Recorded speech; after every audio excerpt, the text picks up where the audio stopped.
నమస్తే అందరికి. ఈ సమ్మర్లో మీకు కానీ చల్లచల్లగా ఏమంది రాన్స్ ఈ డిష్ తయారు చేయండి. డెఫినెట్గా మర్చిపోరు. ఇంట్లో ఉన్న 3 ఇంగ్రీడియంట్స్తో అయిపోతుంది ఇది. పొయ్యి మీద ప్యాన్ పెట్టుకొని షుగర్ యాడ్ చేసుకున్నాక అది బ్రౌన్ కలర్ వచ్చేదాకా ఫ్రై చేసుకొని మిల్క్ యాడ్ చేసుకోవాలి. మిల్క్ యాడ్ చేసుకున్నాక అది మంచిగా మిక్స్ అయ్యేది. ఈ గ్యాప్లో మనం ఏం చేస్తామంటే పెరుగు తీసుకొని మంచిగా దాంట్లో వాటర్ అంతా పోయేటట్టు పిండుకోవాలి. పిండుకున్నాక ఆ గట్టి పెరుగు ఏమో ఒక బౌల్లోకి తీసుకోవాలి. ఈ గ్యాప్లో ఆ మరిగిపోయిన పాలు తెచ్చుకోవాలి. ఈ పెరుగు ఏమో దాన్ని యాడ్ చేసుకోవాలి. యాడ్ చేసుకుని మంచిగా మిక్స్ చేసుకొని ఈ 2 కుండలు తీసుకోవాలి. కుండల చుట్టూ కొంచెం ఆ పెరుగు రుద్దాలి.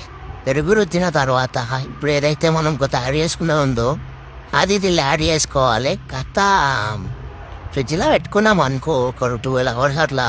ఫ్రిడ్జ్లో అన్నానేటి ఫ్రిడ్జ్లో పెట్టుకోకూరి, బయటనే పెట్టుకోరి. తర్వాత తీసుకొని తింటుంటే అబ్బా కిరాక్ అనుకో.